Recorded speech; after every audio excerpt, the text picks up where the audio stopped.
ఓం తత్సత్. ఓం జాతి నీతి కుల గోత్ర దూరగం నామరూప గుణదోషవర్జితం దేశకాల విషయాతివర్తియత్ బ్రహ్మతత్వమసి భావయాత్మని. బ్రహ్మతత్వమసి భావయాత్మని.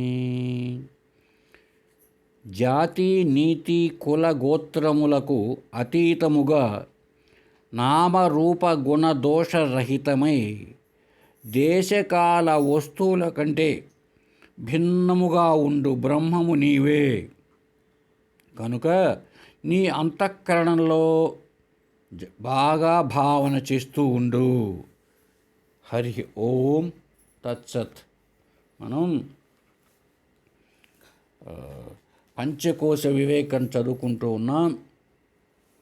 అందులో 4 కోశములు, అన్నమయ, ప్రాణమయ, మనోమయ, విజ్ఞానమయ కోశముల విషయం అయిపోయింది. ఇప్పుడు ఆనందమయ కోశాన్ని గురించి ఈరోజు మొదలుపెట్టుకుంటున్నామండి. స్వరూప అజ్ఞానం ఆనందమయ కోశ తత్ కారణ శరీరం అన్నాడు. ఏంటో ఆనందమయ కోశాన్ని వివరిస్తూ పైంగల ఉపనిషత్తులో స్వరూప అజ్ఞానం అదంటే ఆనందమయం, అదే దాన్నే కారణ శరీరం అన్నారు. మనకు స్థూల సూక్ష్మ కారణ శరీరాలు పోల్చుకున్నాం. స్థూల శరీరం అన్నదే ఈ జాగ్రత్త అవస్థలో ఉన్నదే. దీన్నే ఈ స్థూల శరీరాన్ని మనం ఆనందమయ కోశంగా చెప్పుకుని విచారణ చేసుకున్నాం. తర్వాత ప్రాణమయ, మనోమయ, విజ్ఞానమయ కోశములు ఈ 3 కలిస్తే లింగ శరీరం లేదా సూక్ష్మ శరీరం కింద మనం విచారణ చేశాం. ఇక 3వది ఆనందమయ కోశం. ఈ ఆనందమయ కోశాన్నే కారణ శరీరం అంటే ఈ 5 పంచకోశములు కూడా వీటిని అన్ని జాయింట్ చేస్తే 3 శరీరములు అనవచ్చు. స్థూల సూక్ష్మ కారణ శరీరం. ఈ కారణ శరీరమే అన్నమయ కోశము. ఏంటిది? స్వరూప అజ్ఞానం. తన నిజస్వరూపం ఏమిటి? మన యొక్క నిజస్వరూపము 2 ఉంటాయండి. ప్రతి దాంట్లో కూడా 2 ఉంటాయి. ఏదో రూపం, స్వరూపము, ఆకారంతో పేరుతో పిలుచుకునేది ఒక స్వరూపం. దాంట్లో నిజమైనటువంటిది ఏదో అది నిజస్వరూపం. ఇప్పుడు మన నిజమైన స్వరూపము అంటే ఒరిజినల్ నేను, డూప్లికేట్ నేను. రమణ మహర్షి భాషలో చెబితే అసలైన నేను, నకిలీ నేను, 2 నేనులు ఉన్నాయి ఇక్కడ. పైకి కనిపించే నేను వేరే, అసలైన నేను వేరే. అది స్వరూపం. ఇప్పుడు నెక్లెస్ అన్నాం అనుకోండి, అది దాని రూపం, స్వరూపం కాదు, స్వరూపం వచ్చి దాని యొక్క నిజస్వరూపం వచ్చి బంగారు. ఏమండి? అలాగే మన నిజస్వరూపమైన ఆత్మను తెలుసుకోకపోవడం అన్నది అజ్ఞానం. ఇది ఎట్లా ఉంటుందంటే మళ్ళీ అజ్ఞానం ప్రియ, మోద, ప్రమోద అనేటువంటి వృత్తులతో, అంటే అలాంటి యోచనలతో 3 రకాలుగా ప్రియము, మోదము, ప్రమోదం, ఈ వృత్తులతో సహా ఉండేది ఆనందమయ కోశం అని చెప్పబడుతుంది. స్వరూపము యొక్క జ్ఞానం లేకపోవడం ఒకటి, ఈ 3 కూడా ఉండడం, ఇది ఆనందం.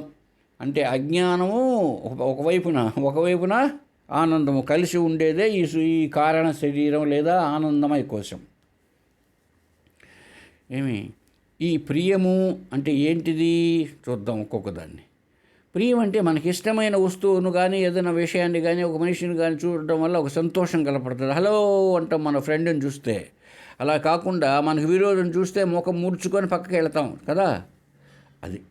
కాబట్టి ఇప్పుడు మంచి మామిడి పండు సీజన్ అనుకో, మామిడి పండును చూస్తానే మనకు ప్రియం అంటే ఇష్టం, అంతే, ఇంకేసే కాదు.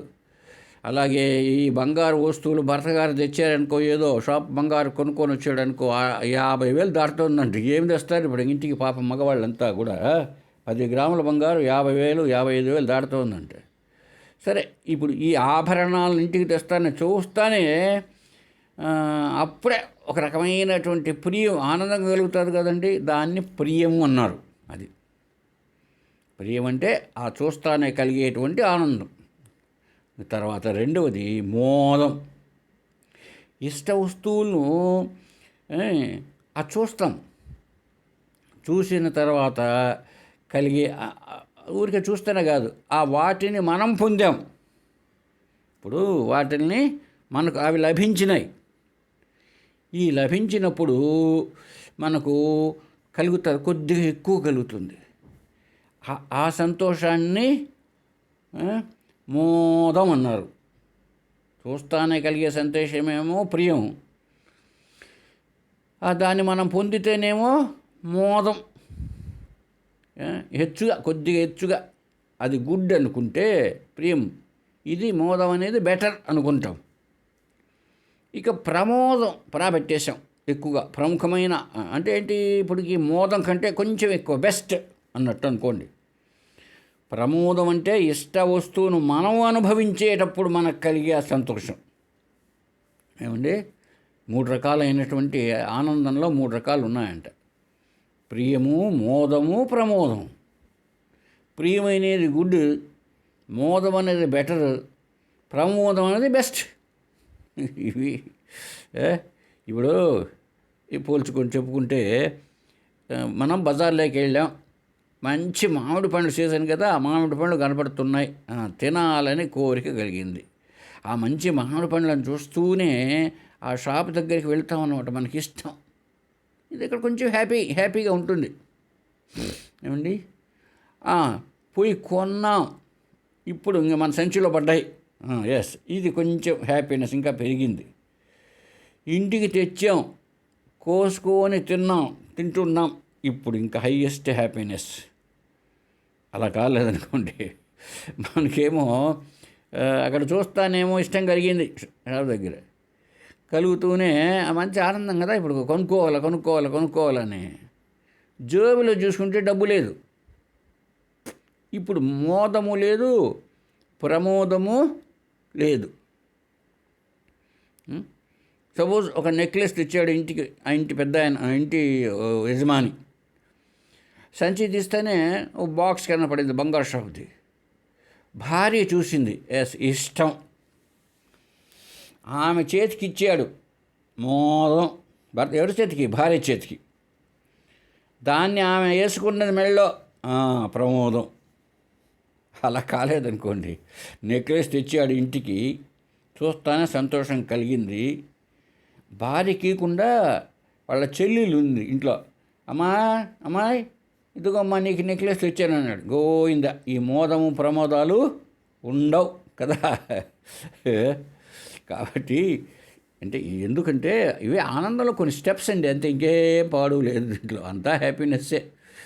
అంటే ఈ ఆనందం కూడా మనం పొందుతూ ఉంటామే జాగ్రత్త అవస్థలో, ఇది కూడా కారణ శరీర ధర్మమే. అందుకే దాన్ని ఆనందమయ కోశం అన్నారు. అలాగే గాఢ నిద్రలో కారణ శరీరంలో దాన్ని ఎందుకు అన్నారండి ఆనందమయ కోశం అంటే? కారణ శరీరం అజ్ఞానం కదా, ఏమీ తెలియదు కదా, ఏది అనుభవానికి లేదు కదా.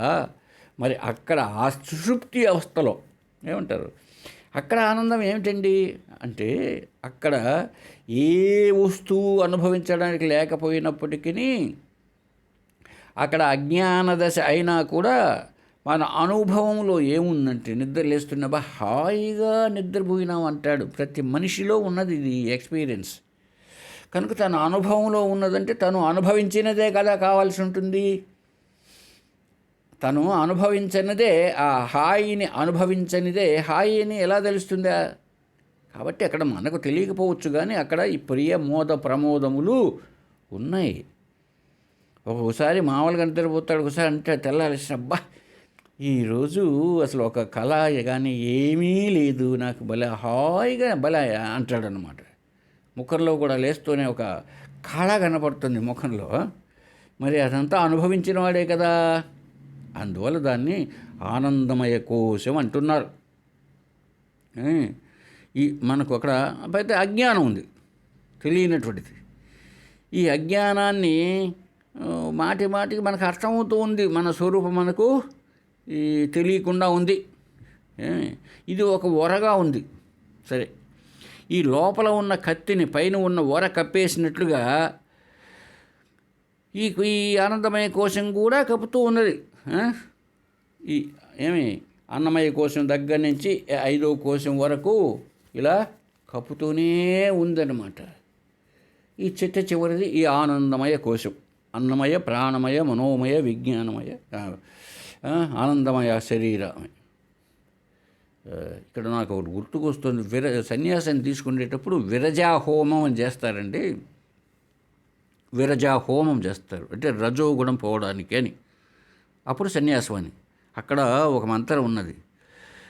అన్నమయ, ప్రాణమయ, మనోమయ, విజ్ఞానమయ, ఆనందమయ శుద్ధ్యంతాం జ్యోతిరహం విరజ విపాప భూయాస స్వాహ అంటారండి. అంటే అన్నమయ, ప్రాణమయ, మనోమయ, విజ్ఞానమయ, ఆనందమయ కోశాలన్నీ శుద్ధి కావాలి. ఎప్పుడైతే లేకుండా పోతాయి, శుద్ధి కావడం అంటే అక్కడ ఏమీ లేకుండా పోవడం, అప్పుడు అవన్నీ అక్కడ అంతవరకు కదా రజోగుణం ఉన్నది. ఈ 5 ఉన్నంతవరకు కోశాలు, దాన్ని అన్నమయ, ప్రాణమయ, మనోమయ, విజ్ఞానమయ, ఆనందమయ శరీరామే నాకు శుద్ధ్యంతాం. శుద్ధి అయిపోతే ఏమవుతాను? జ్యోతి అహం. అహం జ్యోతి, నేను ప్రకాశవంతమైన జ్ఞానవంతమైన ఆత్మను. కాబట్టి ఏం కావాలి? విరజ విపాప, నేను నాకుండే గత సంస్కారం, పాప సంస్కారం అంతా పోవుగాక. భూయాస స్వాహ అని నీళ్ళు వేస్తారు. నాకు పెద్దగా తెలియదు అనుకోండి, ఇప్పుడు జ్ఞాపకం వస్తూ చెప్తున్నా. అందువల్ల ఈ పంచకోశాలు, ఈ ఆనందమయ కోసం చాలు, అంతకంటే వివరణ ఏం లేదు అక్కడ. అజ్ఞానంతో ఉంటుంది ఆనందం, మూడు వృత్తులతో, 3 భావనలు. ఆనందంలో కూడా 3 స్టెప్స్. ఈ 2 కలిసి ఉన్నదేదో అది ఆనందమయ కోశం. ఇప్పుడు మనం ఈ పంచకోశాలు ఆత్మను ఎలా కప్పేస్తున్నా ఒక్కసారి చూద్దామండి. నిజానికి దాన్ని కప్పివేశాయా? కప్పివేసిన దానివల్ల కదా ఆత్మ కనపడకుండా ఉంది. ఎట్లా కప్పివేసాయో చూద్దామండి. ఇప్పుడు మబ్బులు పట్టాయండి. అసలు అవి ఎలా తయారయ్యాయి అంటే ఎండ వల్లనే. సైన్స్లో చదువుకొని ఉంటాం.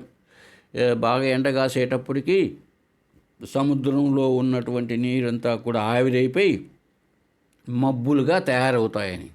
కాబట్టి మబ్బులు బాగా రావడానికి ఎవరు కారణం అంటే సూర్యుడు. మరి సూర్యుని చేతనే తయారైనటువంటి ఈ మబ్బులు సూర్యుడిని ఆధారంగా కలిగి ఉంది కదా. అయితే కూడా ఎట్లా ఉంది ఇది? సూర్యుడిని మనకు కనపడనీయకుండా చేస్తున్నాయి. అదే ఇంతకుముందు ఒకసారి చెప్పుకున్నాం, ఏర్పేడు వ్యాసాస్త్రంలో కూడా. ఇప్పుడు నీళ్ళు ఎండిపోయి ఉంటుందేమో. బయట తామరకుంట అని కుంట ఉండేది, తామరకుంట దాని పేరు. మొత్తం తామరాకులంతా వ్యాపించేవి. మనకు నీరు కనిపించదండి. పెద్ద కుంటది, చాలా పెద్దది. ఈ నీరే కనిపించదు, అంతా తామరాకులు. చూడడానికి చాలా బాగా ఉంటుంది. మనం నీళ్ళు దిగి తామరాకులు అలా అంటే అంతా కప్పిపోతుంది. ఇప్పుడు ఆ తామర అనేది ఎక్కడ నుంచి అది రావడానికి కారణం ఏమిటి? నీరే కదా ఆధారం. నీటి వల్ల కదా వచ్చింది. నీటి వల్ల వచ్చినటువంటి ఆ తామరాకులు నీటిని ఏం చేసేది? మొత్తం కప్పివేసినా లేదా? చూడండి, ఆ పద్ధతి ప్రకారం అలాగే మబ్బులు కూడా సూర్యుడిని కప్పివేసినట్టున్నది. అలా ఏదైతే ఉందో అలాగే అగ్ని వల్లనే పుడుతుందండి ఆ బూడిద లేక పొగ. అగ్ని వల్ల కదా ఉండేది. ఈ పొగ వల్ల బాగా పొగ వచ్చిందనుకో, పొగ అగ్నిని కప్పేసింది. అదే పద్ధతిలో ఒక పాము కనిపించింది మసక చీకట్లో. ఈ పాము ఏం చేసింది? దాని నుంప దగ్గర తాడుని కప్పేసింది. తాడు ఉన్నా కూడా తాడు చేతనే కల్పించబడినటువంటి పాము తాడును కలిపివేసింది. అది ఎలాగో ఆ దారిలో మనం పోయే దారిలో ఎక్కడో ఒక చెట్టుంతా కొట్టేశారు, మొద్దు మిగిలి ఉండదు. ఆ మొద్దును చూస్తానే మసక చీకట్లో దొంగనో లేకపోతే ఇంక దెయ్యమనో భయపడిపోతారే, ఆ విధంగాను ఏమండి సత్యం కానటువంటి పదార్థాలను సత్యం కానటువంటి ఈ కల్పిత వస్తువులు నిజంగా ఉన్న పదార్థాలను కప్పేసి నిజంగా ఉన్నటువంటి ఆ పదార్థాలను కప్పేసి భ్రాంతి సమయంలో ఎలా కనపడుతున్నాయో అలాగే ఈ పంచకోశాలు మనం చెప్పుకున్నామే, ఇవంతా కూడా వాస్తవంలో లేకపోయినప్పటికీ ఉన్నట్లుగా మాత్రం భ్రాంతి చేత కనబడుతున్నాయి. వాస్తవమైన ఆత్మను కనపడనీయకుండా చేయడం వల్ల అవే మనకు ఆత్మ అనుభవానికి తెలియని దానివల్ల, అజ్ఞానావస్థలో ఆత్మ కప్పేసినట్టుగా ఉన్నదానివల్ల ఈ పంచకోశాలు మాత్రమే ఉన్నట్టు కనపడుతుంది. ఏమండి, అవే కనపడుతున్నాయి మనకు, ఆత్మ అనుభవంలోనికి రావడంలే. అది కథ. ఇది వచ్చినటువంటిది. ఈ కోశాలు కప్పేసినట్టుగా కనపడుతున్నాయి. పాము వచ్చేసి తాడును కప్పేసింది. చూడండి ఎంత విచిత్రంగా ఉందో. మబ్బులంతా వచ్చేసి సూర్యుని కప్పేసినాయి. అసలు కల్పితం, ఎంత కల్పిత వస్తువులు. ఇప్పుడు అందువల్ల ఏమిటంటే, ఈ ఆత్మను పంచకోశాలు ఎలా కప్పేస్తున్నాయో, ఆత్మ ఎప్పుడైతే కనపడకపోయిందో, ఆత్మధర్మాలు ఉన్నాయి, సత్ చితానందం, అవంతా కూడా ఈ కప్పివేసినటువంటి పంచకోశ ధర్మాలని, ఈ పంచకోశాల యొక్క ధర్మాలు ఉన్నాయి కదండి, ఈ పంచకోశ ధర్మాలు ఆత్మధర్మాలని, వీటి లక్షణాలు అజ్ఞానం చేత మనం భావించి దెబ్బతింటున్నాం అసలు స్వరూపం తెలియక. అంటే దీన్నే మనం ఏమంటాం, అన్యోన్య అధ్యాస. దీని లక్షణాలు దానికి, దాని లక్షణాలు దీనికి చెప్పుకోవడం. అధ్యాస అంటే ఏంటి? ఏమో కాదు, అది భ్రాంతి. తాడును పాము అనుకోవడం, పామును తాడును పాము అనుకోవడం, లేదా పామును తాడు అనుకోవడం. ఈ రెండు ఒకదాన్ని ఒకటి. ఏమండి, ఎక్కడైనా పామును తాడు అనుకుంటారా అనొచ్చు మీరు. మామూలుగా అందరూ కూడా తాడును కదా పాము అనుకుంటారు, తాడును కదా పాము అనుకుంటారు. పాముని ఉన్న తాడు అనుకుంటాడా? ఎస్, నాకు ఇప్పుడు కథ జ్ఞాపకం వస్తుంది. తులసీదాస్ అని హిందీలో కానీ ఉన్నాడు, రామచరితమానస రాశాడు. చాలా గొప్ప ఆయన అని పేరు తులసీదాస్. ఆయన అసలు పేరు రాంబోలా, తులసీదాస్ కాకముందు. ఆయన భార్య ఏదో పేరు మర్చిపోయాను. ఆ భార్య అమ్మగారింటికి వెళ్ళింది. తులసి అది భార్య పేరు. తులసి కాదు, హులసినేమో, హులసి ఇదేదో. సరే, అప్పుడు అతడి భార్యకు మంచి వర్షం పడుతుంది. ఈ వర్షంలో అత్తగారింటికి బయలుదేరినాడండి ఈయన, భార్య పైన పిచ్చితో. మంచి అందంగా ఉంటుంది ఆమె. అక్కడ పోయిన తర్వాత వాళ్ళు గెడి వేసుకొని ఉన్నారు బయట వాకిలి, కాంపౌండ్ వాకిలికి. ఇప్పుడు ఇంట్లోకి పోవాలి. దాదాపు అర్ధరాత్రి కావస్తుంది. ఏమీ లేదు, గాఢాంధకారమైనటువంటి చీకటి. ఎట్లా పోవాలి ఇప్పుడు? ఎంత కేక పెట్టాం, ఉరుములు మెరుపులు కనుక వర్షం బోర్న పడుతుంది కదా, ఇంట్లో వాళ్ళకి వినపడ్డంలే. గోడ దూకి పోదాం అనుకుంటాడు. అక్కడ గోడ పైన ఒక త్రాడు ఏలాడుతున్నట్టు ఉంటుంది. దాన్ని పట్టుకొని చిన్నగా గోడ దూకి ఇంట్లోకి పోతాడు. ఎట్లొచ్చావు అంటుంది భార్య. ఏం లేదు, గోడ దూకి వచ్చేసానండి.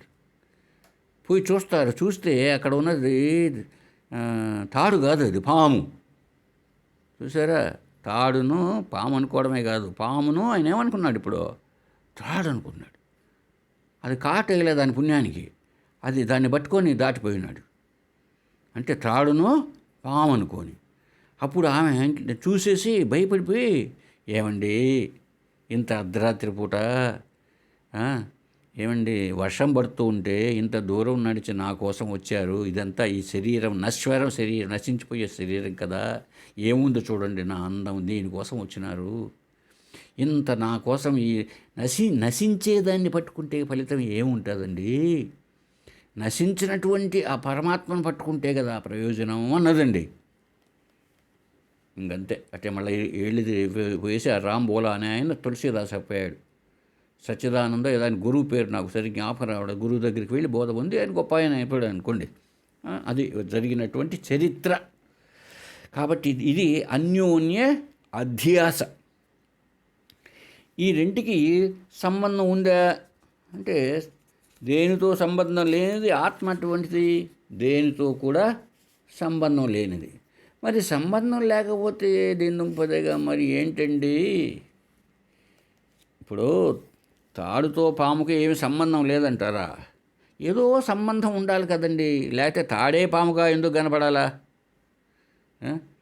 అక్కడ ఆ తాడును కదా పాము అనుకున్నాడు. సరే, అక్కడ ఏదో పెద్ద టేబుల్ ఉందనుకోండి మసక చీకట్లో, ఆ టేబుల్ను పాము అనుకుంటాడండి ఎవడన్నా? అనుకోడు. మరి తాడునే పామని ఎందుకు అనుకోవాల్సి వచ్చింది? ఏ సంబంధం అసలు? ఏదో సంబంధం ఉండాలి కదా. అంటే ఈ సంబంధాలు శాస్త్రం 3 రకాలని చెప్తోందండి. 1 సమవాయ సంబంధం, 2 సంయోగ సంబంధం, 3వది అధ్యాస సంబంధం. సమవాయ సంబంధం అంటే అవయవాలకు అవయవికి, అంటే భాగాలు. ఇప్పుడు నాకు అవయవాలు ఉన్నాయి, ఈ సుబ్బరాజు కాళ్ళు చేతులంతా. నేను అనే జీవుడు ఉన్నాడే ఇక్కడ, సుబ్బరాజు అనేవాడు, వాడు అవయవములు కలిగినవాడు. గుణములకు గుణికి గుణాలు ఉన్నాయి. పొడుగు, పొట్టి, లావు, లేదా ఎరుపు, నలుపు, ఇట్లాంటి గుణాలు కదా విశేషణాలు. ఈ గుణములకు ఎవరికైతే ఉన్నాయో వాడు గుణి, ఈ గుణములు వారికి. ఇక క్రియలకు కర్తకు, చేసే పనులకు చేసేవారికి, ఒక వ్యక్తికి జాతికి ఎప్పటికీ నిత్య సంబంధం ఉంటుందండి. పొడుగాట ఆయన అన్నాం, లేదు ఆ రోజా పువ్వు ఎర్రగా ఉన్నది అన్నాం, నిత్య సంబంధం. ఒక క్షణంలో ఉండి క్షణంలో పోయేది కాదు. ఆ రోజా పుష్పం, రోజా అన్నది గూని, ఆ పుష్పము గుణము, అదే కదా రెండు మధ్య ఉన్న సంబంధం. ఈ సంబంధం తెగిపోయేది కాదు. సున్నము తెల్లగా ఉంటుంది అన్నాం, ఆ సున్నము అనేది గుణి, తెలుపు అనేది గుణము. ఈ రెండుకి సమవాయ సంబంధం, ఎప్పటికీ కలిసే ఉంటాయి. ఆ రెండు తెగిపోవు ఎక్కడ. ఇప్పుడు ఇది సంబంధాలు. అయితే ఇప్పుడు చూద్దాం, ఈ సమవాయ సంబంధం ఏమన్నా ఉన్నదా? ఏటికి? ఈ పంచకోశాల నుండి, 3 శరీరాల నుండి ఈ ఆత్మను నింపదగా ఎందుకు కప్పేసినాయి చూడండి. ఈ బంధుత్వం ఏమైనా ఉందా? సమవాయ సంబంధం ఆత్మకు ఎందుకు కప్పేయాలా అని విచారణ చేస్తే మనం, మరి ఆత్మ ఎటువంటిది? నిరవయవము. ఏ అవయవాలు లేవండి. ఏ భాగాలు అంటే కాళ్ళు, చేతులు, ముక్కు, చెవు, పొట్ట, ఇట్లాంటివన్నీ ఏమీ లేవు. సరే, బాగుంది. అంతేకాదు నిర్గుణము, ఏ గుణాలు లేవు. పైన చెప్పుకుంటే గుణి అని, అవి ఎంత ఏమి లేవు. పోన్లే, జాతికి పైన చెప్పుకోలే మనం, వ్యక్తికి జాతికి. వ్యక్తి వీడు మానవుడు, వీడు మానవ జాతి అంతా కలిస్తే ఆ విధంగా ఏమైనా సంబంధం ఉంటుందా ఆత్మకు ఈ పంచకోశాలకు? అంటే సజాతీయ విజాతీయ భేద రహితము ఆత్మ. ఇప్పుడు జాతీయ లేని దానికి ఎట్లా బంధం అంటే ఏంటి అర్థమైంది? ఇప్పుడు మనకు పంచకోశాలు అయితే అవయవాలు కలిగినటివి, దాంట్లో పంచకోశాల్లో అవయవాలు ఉన్నాయి కదా. ఇది స్థూల శరీరం లేదా అన్నమయ కోశం, దీంట్లో కొన్ని భాగాలు ఉన్నాయా లేదా? ఉన్నాయి, అవయవాలు కదా. అవెంత అన్నమయ కోశమే కదా స్థూల శరీరం. కళ్ళు, చేతులు, పొట్ట, గిట్ట అన్నీ ఉన్నాయి కదా, పేగులు. ఇది అవయవాలు ఉండేది. ఆత్మ అవయవం లేవు. ప్రాణమయ కోశం అది కూడా అంతే, పంచ ప్రాణాలతో ఉంది. ఒకప్పుడు సరిగా గాలి పోతూ ఉంటుంది, ఒకప్పుడు సరిగా పోదు. ఇదంతే. మనోమయ కోశానికి కూడా భాగాలు ఉన్నాయి. ఏ భాగాలు దాంట్లో? అదో ఆలోచనలే, ఒకటి ఉంటుంది ఒకటి ఉండదు. విజ్ఞానమయ కోశం అంటే బుద్ధితో, ఆ బుద్ధితో కూడా బుద్ధి ఒకప్పుడు ఒక నిశ్చయం చేస్తుంది, ఒకప్పుడు తప్పుడు నిశ్చయం చేస్తుంది. ఏమిటో దాని భాగాలే. ఆనందమయ కోశం ఇది కూడా ఒకప్పుడు ప్రియము, ఒకప్పుడు మోదము, ఒకప్పుడు ప్రమోదము. కనుక ఈ పంచకోశాలకేమో ఈ లక్షణాలు ఉన్నాయి, ఆత్మకు ఈ లక్షణాలు ఉన్నాయి. ఏవే? ఏ గుణాలు లేవు, ఏ అవయవాలు లేవు, ఏ భేదాలు లేవు.